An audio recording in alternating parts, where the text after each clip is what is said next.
Hello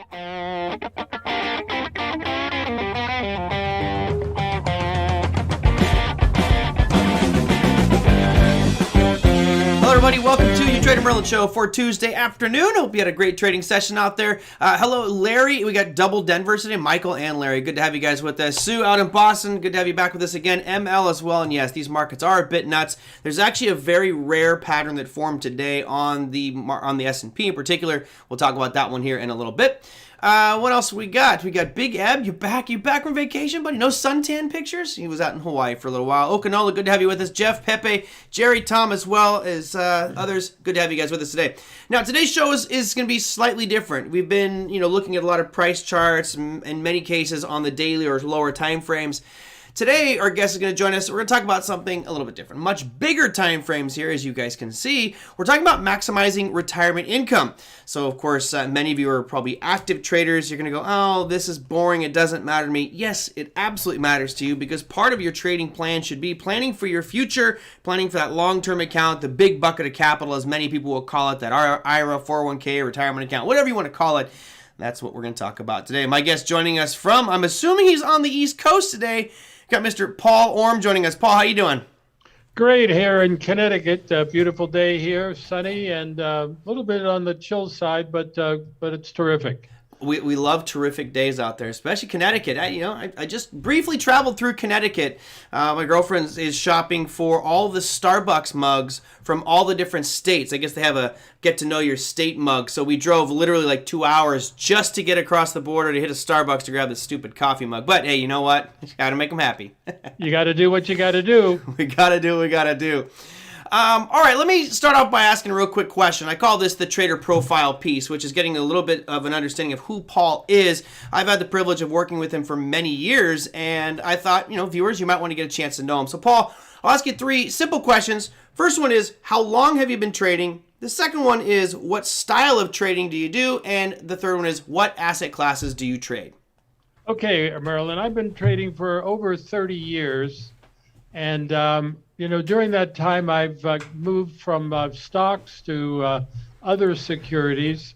My style is to do both short-term and longer-term. In other words, to be doing shorter-term trading for cash flow and then longer-term for the retirement funds. What do I like to trade? I like to trade a leveraged instrument because my money can go further that way. What leveraged instrument do I like to use? Options. Okay. Options to me are the greatest asset class going because they're so flexible. There's so much you can do. I do long calls, long puts, credit spreads, debit spreads, calendar spreads, etc. Wow. You got a pretty busy schedule there, those damn options, and I'm assuming it's all tailored off what the specific objectives are for that retirement account or investment objective. Exactly. In other words, in our strategic investor, we use options, and also obviously in the options course, we have different ways of utilizing the leverage of options. In other words, for example, IBM, you might have to pay I don't know what it is now, $135, $140 per share, but for 100 shares, that mounts up. Well, you could probably control those with about $700 to $800 depending on the length of time. So you're participating, but you have a much more leveraged instrument in which to utilize. It's funny, I already see disagreements going on in the audience with regards to options, and nothing that you're saying. It's just Pepe says, I disagree, futures are the best. Look, this is the beauty of financial markets, guys. You could argue that cryptocurrencies are the best. You could argue that metals are the best. Bottom line is, if it's what's getting you a great rate of return, then use it. I personally think that the most useful, versatile asset class is options because, I think it's actually one of the most overlooked ones. Especially when it comes to retirement accounts, the ability to generate a stable income stream using options, I think, gives you a great competitive advantage there. So we'll leave it at that for now. Let's talk about your specialty, which is really the maximizing retirement income. And I think that everybody understands that we should all be building our retirement accounts, building that nest egg, if you will. Even if you have money in your checking and savings right now, it's about getting your accounts to a point where you can now let it do what you want it to do. Now, don't fall victim to the age-old adage that all financial firms are telling you to do, which is just put as much money as you can into your retirement accounts. That to me is a fallacy, but it does tie into maximizing retirement income. So Paul, walk us down this path of maybe some of the mistakes people are making and what you suggest with regards to maximizing retirement income. Yeah, let's start at the beginning, which is, you start a job, they sign you up for a 401k, they tell you to save 15% of your funds, and that the question is, you're focused on accumulation. You're focused on accumulation. Well, as Patrick Kelly said, is it more important to climb Mount Everest or to get down from Mount Everest? And that's what maximizing retirement income. And I've got a slide on that. And let's face it, the news only reports people who have come down from Mount Everest, not those people that didn't make it. So the focus is going to move in maximizing retirement income to the word distribution. So it's important that you realize that distribution is something that you have to be conscious of as you're working through accumulation. As Merlin said earlier, the financial advisor would say, look, just give me the money, keep sending it in, and we'll increase it. But they forgot to tell you that, let's say your 401k, your IRA, there are tax consequences to those. Right. And I think one of the challenges there is most people have not taken the time to say, what exactly do I need during retirement? And if you were to do some simple calculations, Online Trading Academy has some great calculators on their website. I believe you go to tools and you can see the different calculators. You can go and plan out, all right, based off of these expenses, and let's assume your house is paid for, but you still got property taxes, insurance, and calculate all the things that you'll need during retirement. It's generally a percentage of your current income at this point. That's what you'll need during retirement. So if you can get an account size, a number that's right for you, that you can design a plan, a portfolio, and get that same amount of money monthly that you need, then you don't need to put any more money in there. You can be using that money for other things. To me, that's an important one, because you might end up with a retirement account with, let's say, $2 million, Paul, but you don't really necessarily need to have $2 million in that specific example. You could maybe need more or maybe use less. It's about finding what specifically fits each individual person. Yeah, exactly. And I've got a slide in there with a circle diagram, which could give you an example of how you might put your account together. The real question is, what's the time frame that you're thinking about here? Right. Are you showing that? I don't see it. Yet. I've got it up there now. And you'll see there that it has various slices, pizza slices of where you might have your funds. You might be saying, well, part of it is Social Security. So you need to find out about Social Security. You need to find out if Social Security is going to be there when you're ready. Right. Now, look, there's a pretty good slice of 401k and IRA. These are all tax deferred. So these two slices, the purple and the yellow, taxes are going to be due on that. Now, the government plan is, don't worry about it. Keep growing it, keep growing it, keep growing it. And eventually, they're going to tell you when to take the money out. The question is, do you want to be on the government plan, or do you have a better plan? Because on the government plan, you may accumulate so much money that it kicks you into a higher tax bracket by the time you're retiring. You've got the Roth IRA. That means the taxes are already paid. So you can take money out of that as portrayed by the rules, and there's no tax on that. Then you might have a taxable portion where you have some stocks that you like, good dividend-paying stocks. Do you know what the taxes are on dividends versus the taxes are on your ordinary income? Well, you should know that, because that's going to make a difference. And then many of you will have trading accounts. So this is for the colored areas are for growing your wealth, and this section is for trading. Now, the question is, when we took this snapshot, how old were you? Were you 25, 30, 35, 40? I hope you're not 55, 60, 65 when you have this setup, because you've got too much taxes due, and you think you've got $1 million in your account. When you finish, it may only end up 600,000. Well, if you're lucky. The way the tax rates are going now, buddy, we could see these things, 75% taxes here soon. I noticed in the Wall Street, they had a picture of what taxes would be if they implemented the capital gains tax and everything else. And California, New York, were the highest in, around 50%. Yeah, that's crazy. And it could potentially go even higher. When we look at this pie chart here, and I'm trying to draw along with it on it as you're speaking, obviously there's a wide variety of ways we could allocate and slice up that pie chart. Here's my recommendation to everybody out there. That little orange slice, and I'm colorblind, I'm assuming that that's orange, the one that says Social Security. For everybody's plan, if you can do this, I would highly recommend that when you build out your retirement plan and an understanding of what your income is going to be, that you completely remove that orange slice. Pretend it doesn't exist. Why? Because what happens, it may not be there, depending on how old you are. Especially for the younger generation, it may not be there. But if it is, it's an extra icing on the cake. So if you build a plan that gives you X amount of dollars per month, without Social Security, and then all of a sudden you get Social Security on top of it, then you're going to be in a much, much better place. So try to achieve your goals without Social Security is my recommendation. Merlin's right. Right now, the latest projections on Social Security are that it's going to run out in 2035. Also, when they talked about that, they said that you might get a reduction somewhere between 21% and 29% going forward. If you think about it, we have 10,000 people turning 65 every day. Yeah. Do you hear what I said? 10,000 people turning 65 every day. How many years is that going to continue? Well, that's the baby boomers. It's going to continue for another 8 years. So how many people are going after Social Security and getting paid? Lots and lots more every day. Yeah. So Merlin's absolutely right.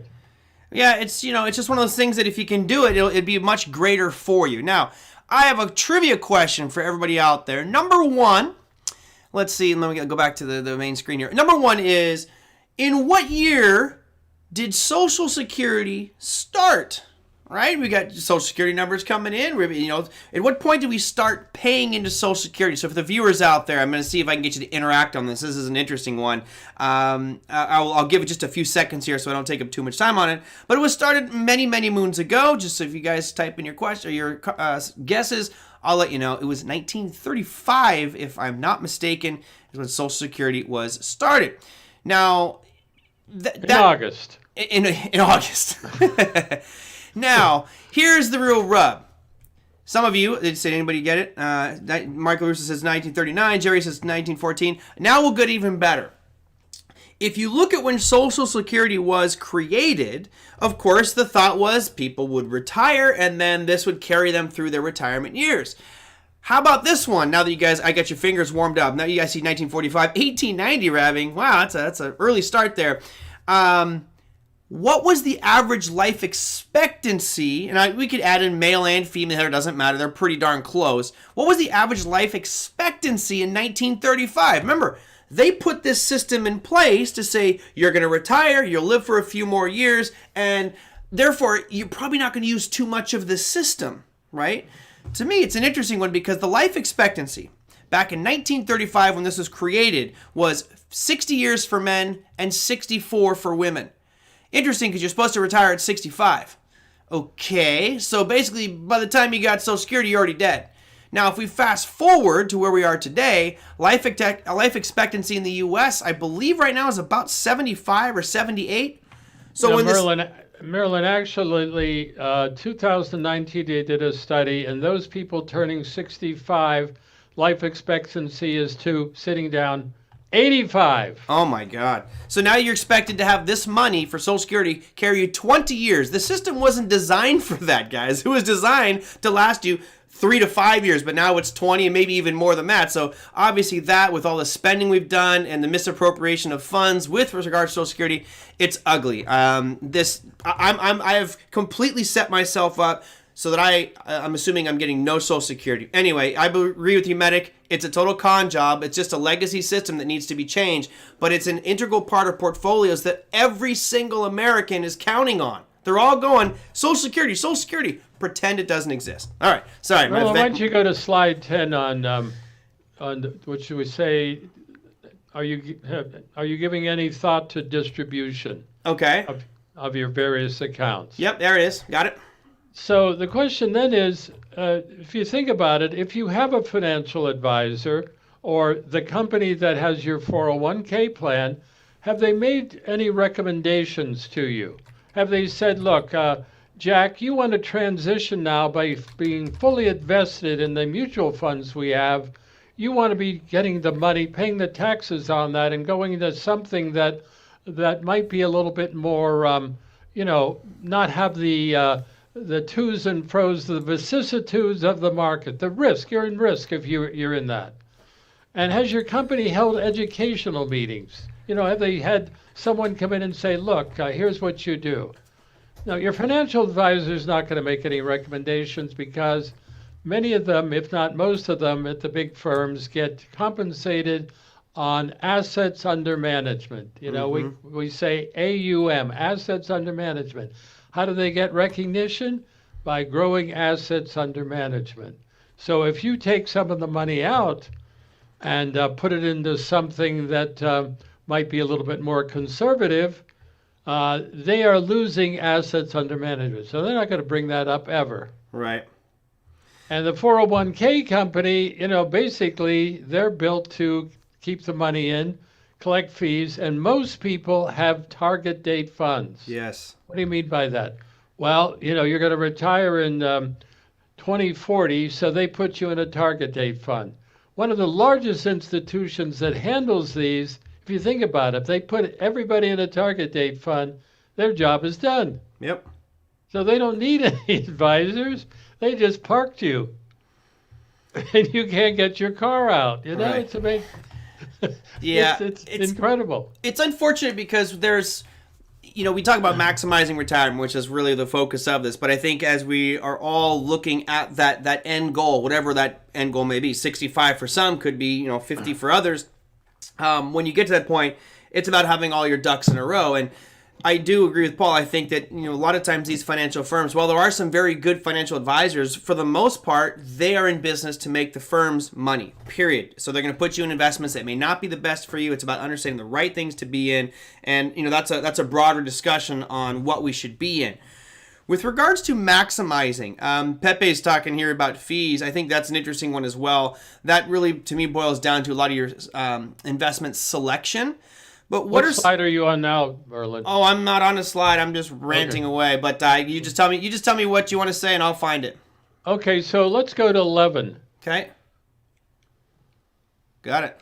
So if you don't have a plan, you're on the government plan, and you're on the financial advisor plan, or you're on your 401 company plan, which is they're going to keep you happy, pat you on the head, and say, keep maxing out your 401k. And so you got to be careful that when you max it out, do you have a plan for exiting? And that with those plans, you really can't exit without a penalty. Until what age? Merlin, what age do you think your folks know what age you can first start taking money out of an IRA without a penalty? Oh, I believe it's 59 and a half, right? 59 and a half, yeah. My dad was there like the night before waiting out in line so he could take it out at 59 and a half. Take it as soon as you can.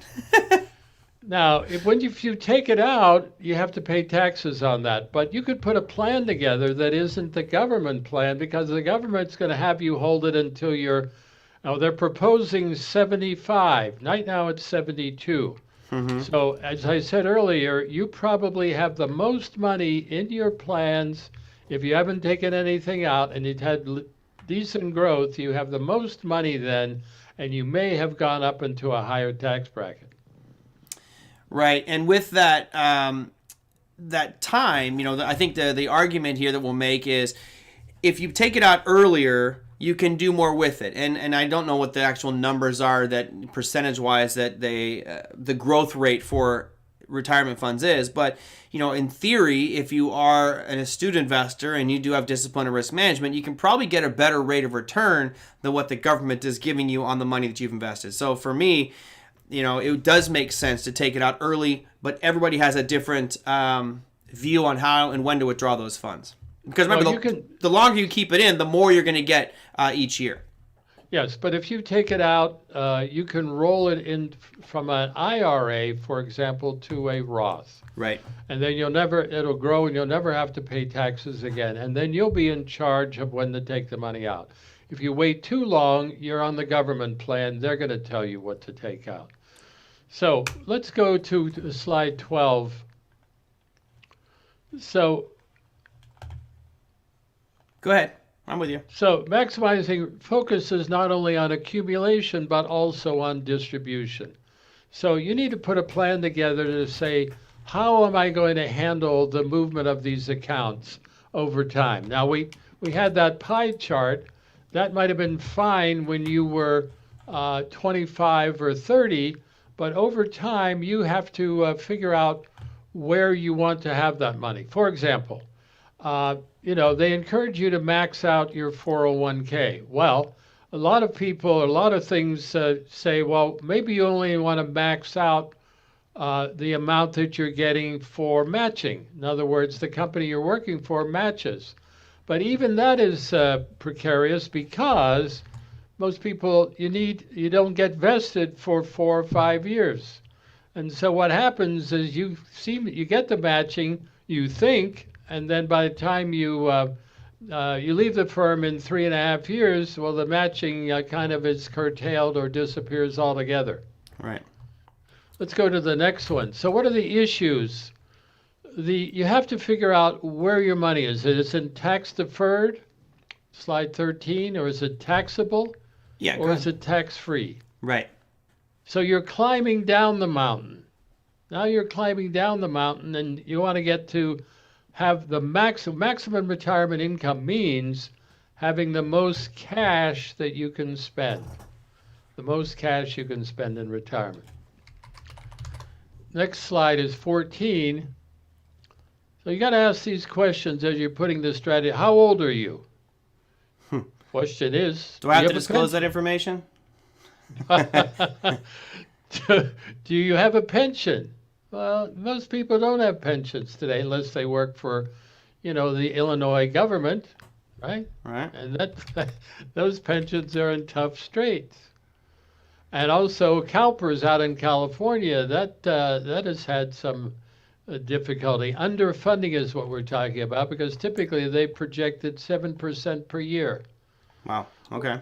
What about Social Security? Well, Merlin, I think, made a case for that. And then it's 72 now, or 75 if they pass the Secure Act Part 2. You're going to have to, the government's going to tell you how much you're going to take out a minimum each year.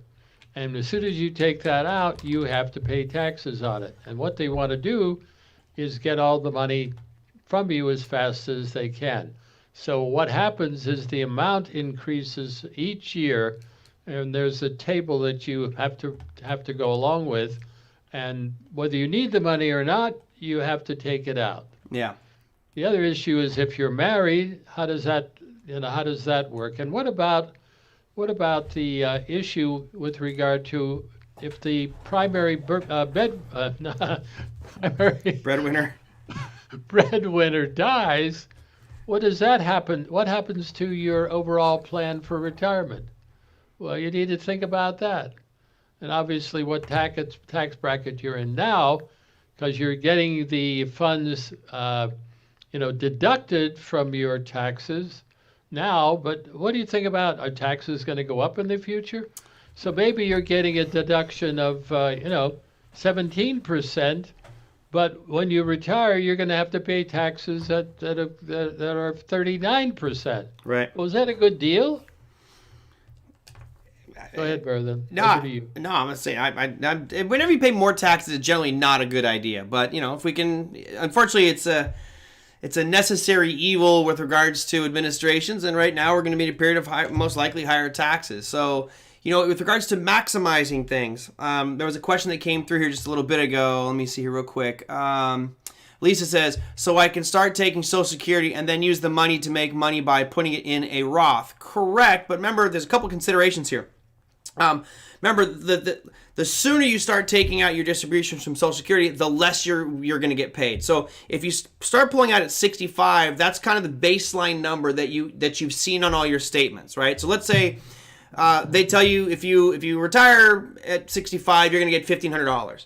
But if you start pulling out at 15.5, and I'm making these numbers up, guys, it would not be 1,500. It'd probably be like 1,100 or maybe 1,200, right? So you're going to get less money. The question is it worth it for you to take it out early? It might be, right? It might not be, depending on if you're still working. It might push you in a higher tax bracket, and therefore you pay higher taxes. If you have Social Security that you're claiming and you can allocate that into, let's say, a Roth IRA, then yes, certainly you could put that money into the Roth IRA, and now whatever gains you get in that Roth IRA will be tax-free until the government says that they're going to tax Roth IRAs, but for right now, those seem to be rather safe. So I'm a big fan of them. And Paul, let me ask you this one.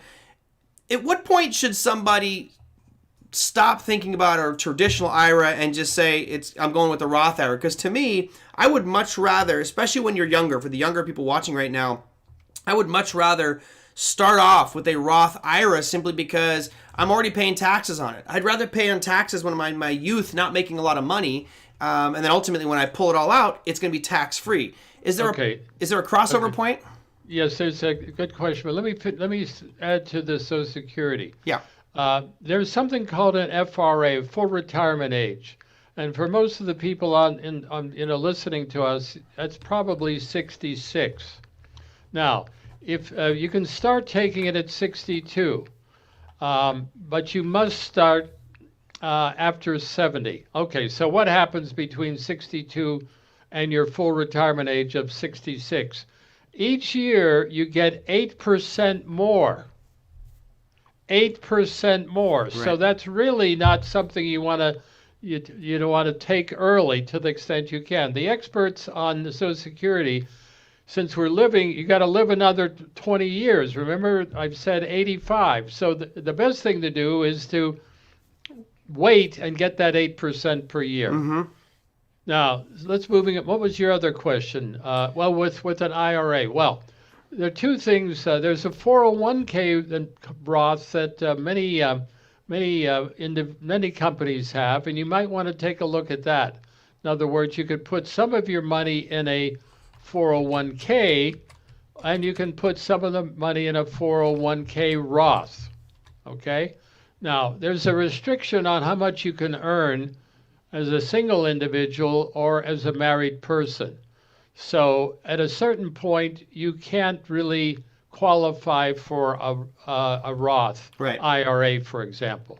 However, you can go into a regular IRA and then do what they call a backdoor Roth, which is if you're willing to pay the tax on it beginning in 59.5 or before 59.5 with a 10% penalty, then you can move it to a Roth. And I think the more money you can put in a Roth, the better off you are, because as it ends up, if we're going to continue to have higher taxes, if you're moving up in your whatever job you have, so you're earning more and more, you're raising your tax bracket. So the more you can put into Roth, you're really doing two things. One, you're never going to pay tax on that after you put the money in. And secondly, you're going to avoid that question about, oh my God, what my tax is going to be when I'm eventually taking it out. A couple good comments here. Tom, this is a great one. Tom says, but with that, you can take that 8% and make more than that with covered calls and other safe investing. I would definitely agree with that. My caution there is, Tom, from the experience and comments I've had with you, you know what you're doing. You're an engineer. You're very disciplined. If anybody lacks discipline or an inability to really follow rules, then it's probably more dangerous for them to take on the more active trading in it. I mean, you got a pretty easy 8% if you just leave it in there. But I'm in your camp, Tom. I would rather take it out early because I know I can beat 8% with pretty good regularity. There's some years I won't, but for the most part, I think I will. But that's a risk factor that someone has to evaluate when they get to that point. Yeah, well, if you could also, if you're talking about the Roth IRA and the regular IRA, you can use options in there. You can also use, futures in there, setting it up with the right firm. So, there's a lot you can do in those IRAs to get great return. And let's face it, if you're in a Roth and you can do that, fine. Yes. The second point I would make to the gentleman that mentioned that, let's face it, right now, I don't care how old you are, as you get up into your 60s, are you going to be wanting to do this? And also, are you going to be as, the acuity that you have, is that going to be there? Mm-hmm. I don't mean to bring that up, but 40%, 40% of people that need long-term care because of cognizant issues are less than 65. Yeah.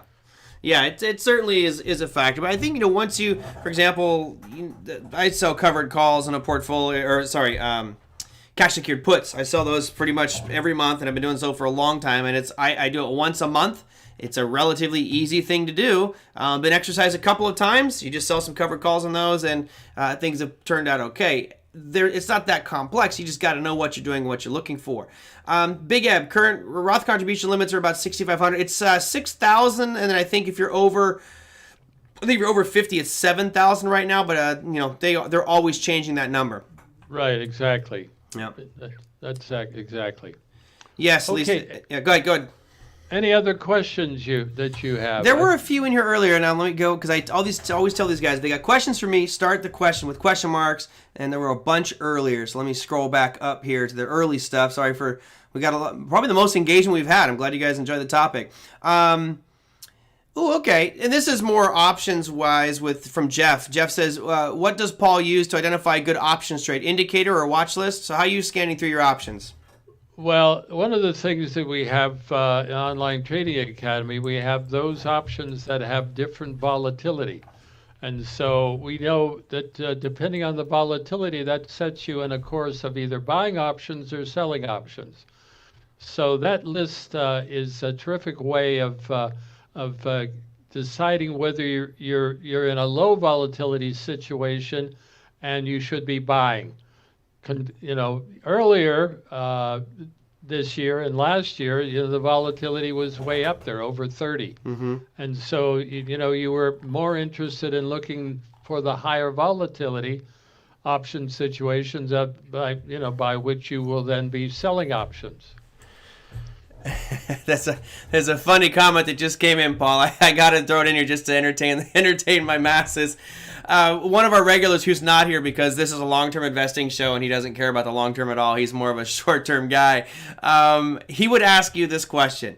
But Paul, do you own any crypto, and does crypto serve a position in our portfolio? I don't own. What is crypto? Oh boy. No, I don't own crypto. Okay. But I've been looking at COIN. If you can tell me, that's an ETF on the cryptocurrency. No, that's actually an exchange. So that's actually a physical company. It's called Coinbase. That's an exchange. So I wouldn't touch that one. Okay. So to sort of boil it all down. Obviously, it's important on the accumulation phase, right? To save your money. Some say start out at 15%. Well, if you can't get to 15%, you start with 1%, and every 6 months you build it up, and so on and so forth. But the point I'm trying to make here is it's just not the money that you accumulate that's going to work out for you unless you take and learn about those things that have to do with distribution.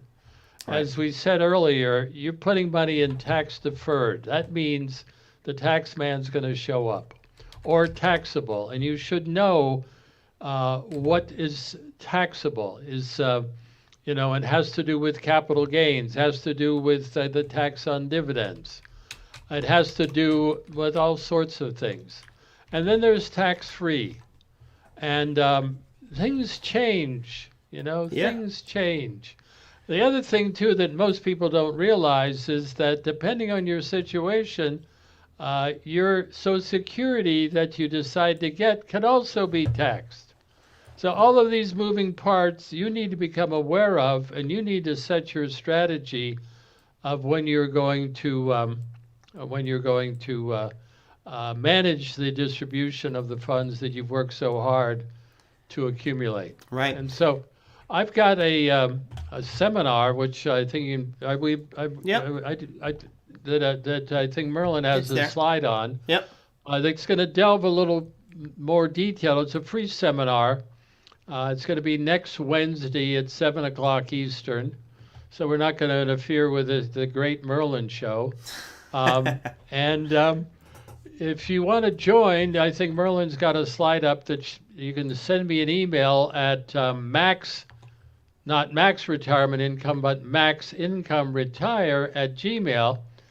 Send me your name and your name, Jack Smith, if that's your name, and then I'll get your email, and then I'll send you an invite, and we can talk about that for a half an hour, 40 minutes, and we'll talk a little bit more, and we may answer some of your more specific questions. Merlin, are you putting that up also? Yep, it was up there. And others have asked, yes, Paul does still teach for Online Trading Academy. It's just a lot of the physical classes have not come back yet. We're still waiting for that to come back to full on, which everyone's really waiting for that one. I'm excited because I've seen some classes, albeit they've been rather small, of course, because of COVID. But hopefully once we get more vaccines and everyone feels more comfortable, we'll get back to physical centers, and we'll get Paul back on the road teaching. I teach strategic investor, and I teach options also. And ask your center to open up and have me come, or have Merlin come. So we're ready to get going. I ain't going nowhere. I've got my gig set. Real quick, Fly Lot Slower, he says, can you explain backdoor traditional converting to a Roth IRA? So you got a traditional IRA. How would you go about converting that to a Roth? Well, first of all, you have to pay the tax. So the question is, when do you want to pay the tax? Well, you can pay the tax before 59 and a half, or you can wait and then you pay a 10% penalty. If you wait to 59 and a half, then you can actually convert, depending on how much tax you want to pay, to the Roth. It's called a backdoor Roth. So what happens? Well, you might say, I'm in a such and such tax bracket. So I just turned 59 and a half, and I don't want to take more money out to pay the tax on, because one, I don't want to pay more tax, and right. Two, I don't want to kick myself into a much higher tax bracket. Because that's not what I'm trying to do. I'm trying to just get this money in a tax-free, plan.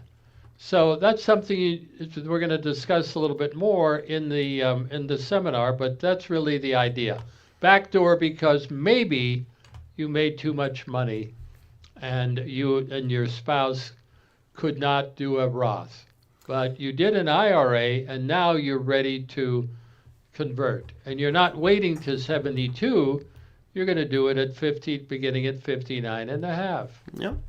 One last question for you, Paul, as we wrap up. What's your thoughts on precious metals? I know that a lot of people love to look at precious metals from an inflation protection perspective, and it seems like we're headed down that route. Is that a consideration for your allocations? I think it is. Now, that depends on whether you mean, do you want to invest in precious metals by, buying futures on gold or silver, or copper for that matter, or do you, because that's really reached a high given all the building. Yep. Or do you want to do a ETF? Now, one of the things you have to be, or do you want to actually get gold from one of these firms that are selling gold?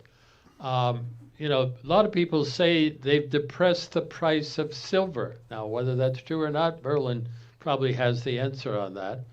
But they've kind of kept certain of these down. But I think gold, GLD or some of the miners are worth consideration. But certainly, if you've taken a course for Online Trading Academy, you can trade those ETFs just like any other security. Mm-hmm. Cool. All right. Well, hey, Paul, thank you so much for coming on. It's been a long time. It was nice to hear from you. Glad to hear things are going good. I hope that we can get you back into some physical classrooms here. But thank you so much for coming on, and hope you have a great webinar on Wednesday. Okay, thanks very much, and all you guys, great for asking all those terrific questions, and I look forward to having you join us next Wednesday at 7 Eastern, and we'll talk further about this, and you can bring more questions. We'll try to handle them. Cool. Thank you so much, Paul. Take care. Thanks, Merlin. Bye. Because that was Paul Orme. It's funny, I actually trained Paul Orme, and it's not like I trained Paul Orme, but remember, Online Trading Academy, the instructors, there needs to be a proper way that you present that information and a flow. And I had the opportunity, I think it was Baltimore, the Maryland office, I believe, Tyson's Corner, I think, in Maryland. And Paul and I went out to just an awesome dinner. He's just a great guy, and it's fun working with him. It's funny when these situations happen. I mean, Paul is clearly a couple years older than me, and it's one of those situations where I feel uncomfortable because, I was probably in my mid-30s at that point, and here's Paul, considerably older than me, and it's like I feel like I'm almost disrespecting him by me teaching him, but it was just really about him getting used to how to deliver Online Trading Academy content. So it was great having him on. I don't believe he has any classes scheduled right now. I saw that question come in from Lisa, but I'll let you know as soon as they do. I think it'd be kind of cool if I could to post when the OTA instructors are actually teaching and where, but a lot of times they don't like to do that simply because sometimes instructors get moved and canceled and people get frustrated about, I was supposed to have this instructor and I didn't. Anyway, Paul has a workshop that he's doing just to talk more about distributions and retirement income. You can get more info by emailing him at maxincomeretire@gmail.com. All right. I saw a funny email came through from Thomasina. And Thomasina, thank you so much for that one. I'm trying to think of a prize. What could I give as a prize? I've had my share of movies that I've been in, by the way. I have been in some, not as like a leading role or anything, but this story's for Thomasina and for the rest of you guys just to maybe enjoy life. I'm a big advocate of enjoying life and doing as much as you can, which is why I hate this freaking COVID crap. So I'm hoping it will just get out of the way and we can get back to life. I love traveling around the world. It's one of my favorite things. And I saved up enough airline miles, which is maybe a video that I will do called How to Fly Around the World for Free Using Airline Miles. But my buddy Josh taught me this system. And I ended up accumulating, in a very short period of time, a first-class ticket anywhere in the world I wanted to go. So for those who have traveled coach to Asia, you know that is pretty much the definition of hell. It is an awful trip. But when you've got, first class, it's a different ballgame. You're eating 5-star food. They're putting down memory foam mattresses for you to sleep. You got your own cabin. Awesome. So my Josh and I arrive in, we were in Kathmandu.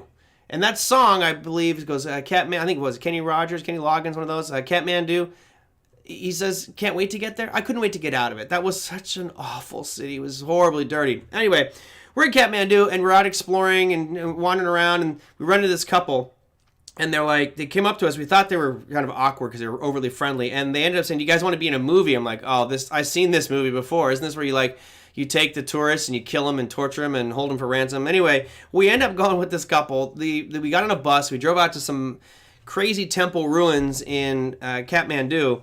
And basically, we were going to be in a movie. That was the whole gig. And they're going to pay us, feed us, and we get to be in this movie. And I was in a movie, a Bollywood movie with a very famous, probably one of the most famous Bollywood actors, Akshay Kumar. The movie is called Baby. So if you guys are interested in that one, let me know. You should check that one out. I was going to give a reward if you could find the scene in the movie Baby where you can see me. I'm clear as day. And it's funny because my buddy Josh and I, it was an 8-hour day of just standing on this piazza, pretending like we were tourists. Of course, it's easy because we were tourists.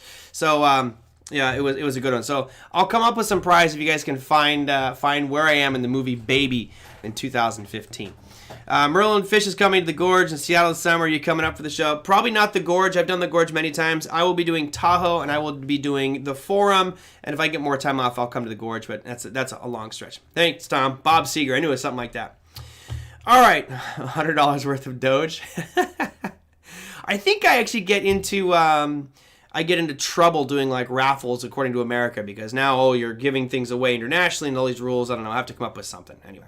Yes, Nepal is amazing, but Kathmandu was pretty dirty, man. Pretty dirty. All right, let me go and show you guys what was happening.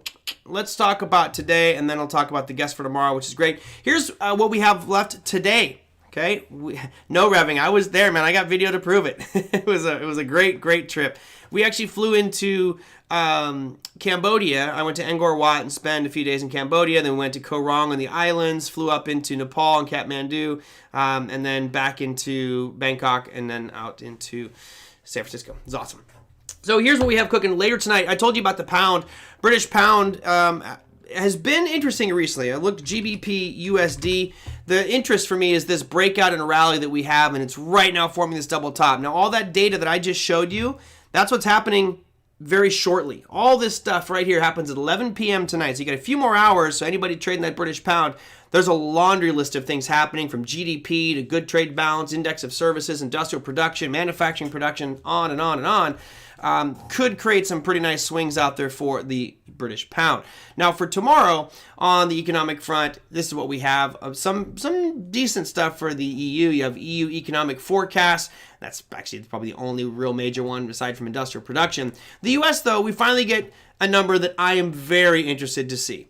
You'll notice that the expectations are that the consumer price index number is going to drop sharply from 0.6% to 0.2%. I do not see that happening, given the cost of goods and services, the spike that I showed you on lumber, on steel, on corn, on wheat, you name the commodity, boom, these things are spiking significantly. So there's no way that the manufacturers, the producers of these goods and services are just going to pass that through without any loss to themselves. It's going to get passed on to us. So that CPI number, I'm curious about that one. I think it's going to be much higher than 0.2%, but we will have to wait and see. My recommendation is just wait, let the number come out, let the dust settle, and then make trades accordingly. You also have crude oil inventories coming out tomorrow, and of course that crude oil chart's been looking great as well. What else? 10-year bond auction for the U.S., and that pretty much does it for the U.S. Japan has current account and bank lending. The pound also has the RICS housing price balance much later on tomorrow. Now, on the show for tomorrow, Jerry says, Merlin, what about bucket list places in the world you have not visited? There's a lot. I actually have a map behind me. It's underneath the green screen here that I put up because you guys, you know why I put this green screen up? Because you guys gave me such a hard time about my pictures being crooked. They're perfectly level. I put levels on my pictures here. It's the camera angle creates a kind of fisheye thing. So it was very bizarre. But anyway, I do have a bucket list, man. I think you should see as much of this world as you can. The weird part about it, and this goes in line with what Paul Orme's discussion was today about maximizing retirement income, we work all our damn lives, the best years of our lives, our 20s and 30s, we are working our ass off to get ahead in our career and get our 401k as fat as possible. Quite often, by the time you retire, you're getting in your 50s and 60s, now you're all sore, you tweak your neck just getting out of bed, your back hurts, your neck hurts, your feet hurt, and you're like, oh great, I want to go walk around Thailand, or I want to go walk around South America. No, now the good stuff's gone, so do it now while you can. I've done a lot of traveling compared to my peers. I'm really happy about that. Lisa, maybe I'll bring the map out. I have a really cool map. You know what? Ooh, maybe that's what I'll raffle off. How about that? Give me 2 seconds. Hold on. I'm going to talk to you while I look at this, but I just want to make sure I have them sitting over here. Ooh, I do. Look what I've got hiding in the corner over here. All right. This is going to cost me a bit to ship, but here is a map of the world. All right, so it's a map of the world, and it's a scratch off, and I've got 2 of them here. So for the first 2 people that can tell me on the time code in the movie where I am in the movie Baby, I'll send it out to you. But it's got to be the first 2. All right, I only have 2 of them, so I'm going to look at my email. Of course, if you email me at TraderMerlin@gmail.com, it's going to timestamp that. So if you guys are bored tonight, go watch the movie Baby. I think you can find it on Netflix or something like that. And I'll do my best to send you out a scratch-off world map. The reason I love the world map is when you scratch it off and you step back, you can look at it and you go, wow, there is so much I have not seen. It's great. All right. Exactly, Jerry. So many places, so little time, and and just ML says this is a younger version of Merlin. No, this was Merlin in 6 years ago. So 2015 is when I was in Nepal. That's when the movie came out. So it was probably filmed in 2014. Jeez, it's already been 7 years. Crazy. Good one, Maddie. You got to email me. The reason is I have to go back and watch the movie now to see exactly when I'm in it because I forget. It's not that bad of a movie. Bollywood movies are always rather humorous, but the dog is not in the movie, by the way. Pepe, he's lurking around outside.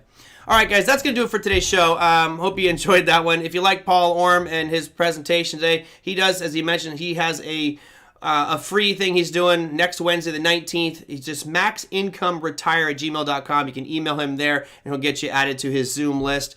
Other than that, my guest for tomorrow is going to be Colin Teddards of the Investors Channel. Now, you guys, if you've seen him on the program before, he is phenomenal. This guy, I just love his analysis of markets. It's funny because when I first really met him, he was just hardcore fundamentals, breaking down earnings statements and stuff like that. But now he does so much more. He does all kinds of technical analysis now and just great market analysis. So I already have a couple suggestions. He actually sent me an email talking about some of the topics that he would like to talk about, which I think would be great for us tomorrow.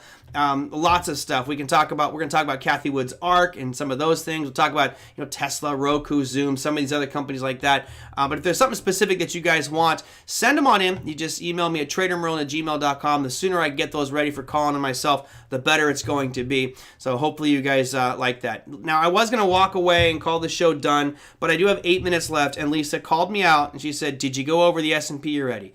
No, I did not. And let me bring that one up here for you.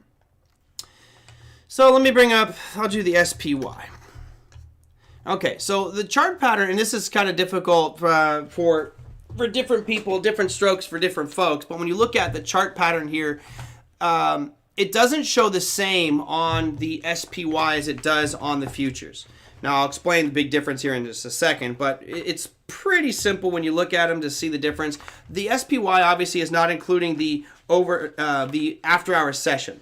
So it makes it a little more challenging to look at with regards to price discovery. Now, if I look at the futures, you got this double just ugly red followed by another ugly red. It did actually tiptoe down below that lower line there. Now, let me go to the Russell. I forgot which one it was on. You could call it this. You could call it the Russell and the NASDAQ, both with this formation. Now, it ended a little bit stronger than I anticipated, but this is a huge hammer pattern. We actually talked about it getting down towards this 12.8 level. Well, we got pretty close there on the NASDAQ today. 30,000 we mentioned yesterday. Really close there. The Russell also with a giant hammer formation, but not as good technically. What is interesting about this one is there's a pattern. It's called a counterattack lines. I know, it sounds really weird. Counterattack lines. Why is that important? A counterattack line, let me see if I can look at the IWM here, if it gives me the clearer picture. This is closer to what a counterattack line looks like. And all it means is the markets had no idea what the hell to do. Really, that's the bottom line definition. You have this giant red one, followed by a big gap down, and then it rallies and closes. It should close at the same price, but in this case, it's pretty damn close. And the NASDAQ was pretty much there as well. So it's an interesting formation that you rarely see, where you have a really aggressive down day followed by a giant gap down and then it bounces back up. But honestly, the sad part about that is it really doesn't give you any indication about future trends. So even though we have this really kind of cool formation going on in the Russell, it doesn't really tell us much about where the things are going to be going. Now, as you were asking, what about the S&P 500? We'll take a peek at it. Right now, we did not get a close below that yellow box. You guys heard me talk about it on yesterday's show and before. I keep saying if we get a close below that yellow box, and the lower end of that line is about 2110, if we close below that, then I think you're going to see more follow through to the downside. It is interesting to me that the recovery in the S&P was nowhere near as strong as we saw with the Russell and with the NASDAQ. S&P has been doing very good lately. It's been one of the stronger indexes, but today just not quite doing it. And maybe that was a rotation into some text near the end. But bottom line, there you go. So hopefully I got that one, Lisa, for you. That was the brief analysis on it. You start looking at these other ones like the NASDAQ. It would not surprise me to have a big move up tomorrow in the NASDAQ. The way we would trade this is You can put a line right across the high of today, which is right around 13,397. If we open up below that and then rally up above it, then I think that'd be a great buying opportunity, specifically for an intraday trade. I don't know if we'll get all the way back up to those highs we saw yesterday, but it's got to start somewhere. Cool. All right. There you go. I got it done. Got everything out. If you have questions, feedback, if you can tell me the time on the DVD or Netflix or whatever it is in the movie Baby, and I think you just type in Bollywood Baby movie, and make sure it's got the Akshay Kumar in it. Let me know the timestamp when you see me in the video, and I'll send over for the first two of this really awesome scratch-off map of the world. All right, guys, that's going to do it for me. I'll see you guys tomorrow with Colin Teddards of the Investor Channel. Looking forward to that. Should be a great one. Talk to you later, guys.